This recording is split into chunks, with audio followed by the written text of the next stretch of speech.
Assalamualaikum warahmatullahi wabarakatuh. Apa kabar semuanya? Semoga kalian dalam keadaan sehat ya.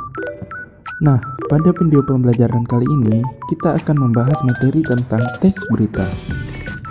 Adapun capaian pembelajaran pada video pembelajaran kita kali ini adalah peserta didik menguasai pengertian, unsur-unsur, struktur, dan jenis-jenis teks berita. Serta tujuan pembelajaran kita kali ini, peserta didik mampu memahami pengertian, unsur-unsur, struktur, dan jenis-jenis teks berita. Langsung saja kita membahas materi teks berita. Yang pertama adalah pengertian teks berita. Teks berita adalah teks yang menyampaikan informasi mengenai peristiwa secara faktual dan aktual. Faktual sendiri berarti berita yang disampaikan berdasarkan fakta. Sedangkan aktual berarti berita yang menyampaikan hal-hal yang baru atau sering terjadi. Tujuan teks berita ialah untuk memberikan informasi terkini, membantu masyarakat agar lebih waspada, serta sebagai dasar dalam mengambil keputusan. Unsur-unsur teks berita. Unsur teks berita ada 6 macam. Yang pertama, apa?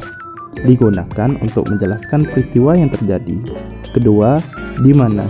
Digunakan untuk memberitahu lokasi peristiwa tersebut terjadi. Yang ketiga, kapan?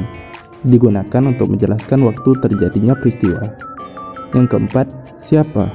Untuk menjelaskan orang-orang yang terlibat pada peristiwa tersebut. Bisa pelaku, korban, atau saksi mata. Yang kelima, mengapa? Kata mengapa adalah jawaban dari penyebab, alasan, atau latar belakang peristiwa. Dan yang terakhir, bagaimana? Digunakan untuk menjelaskan proses terjadinya peristiwa dan kondisi terkini sesuai urutan waktu. Struktur teks berita. Struktur teks berita terbagi menjadi 3. Yang pertama, kepala berita, merupakan bagian awal yang memuat informasi penting.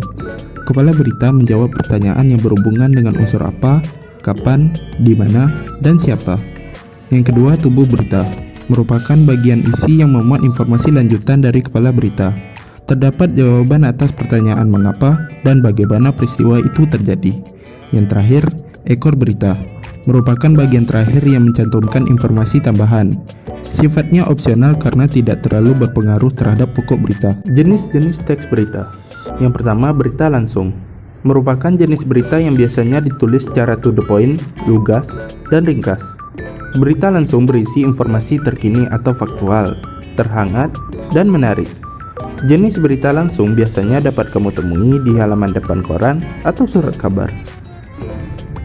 Yang kedua, berita opini, merupakan berita yang berisi laporan pandangan seseorang mengenai suatu hal, ide kreatif, pemikiran ataupun komentar terhadap sesuatu yang penting. Berita opini biasanya bersumber dari para ahli, cendekiawan, profesor, atau pejabat mengenai suatu masalah atau peristiwa. Yang ketiga, berita interpretatif, merupakan berita yang dikembangkan melalui pendapat atau penilaian wartawan berdasarkan fakta yang ada. Penambahan ini biasanya berupa informasi latar belakang, wawancara dari berbagai sumber, serta menambah data-data terkait. Hal ini bertujuan agar berita menjadi lebih utuh, detail, dan lengkap. Yang keempat, berita mendalam, merupakan berita yang dikembangkan berdasarkan pendalaman dari suatu jenis peristiwa. Yang terakhir, berita investigasi, merupakan berita yang dikembangkan berdasarkan penyelidikan atau penelitian dari berbagai sumber yang ada. Dalam proses menyusun berita ini, penulis atau wartawan menjadi watchdog dan melakukan dalam tanda kutip penyelidikan untuk mencari kebenaran atau fakta yang tersembunyi. Berakhirlah video pembelajaran kita kali ini. Saya akhiri dengan wassalamualaikum warahmatullahi wabarakatuh.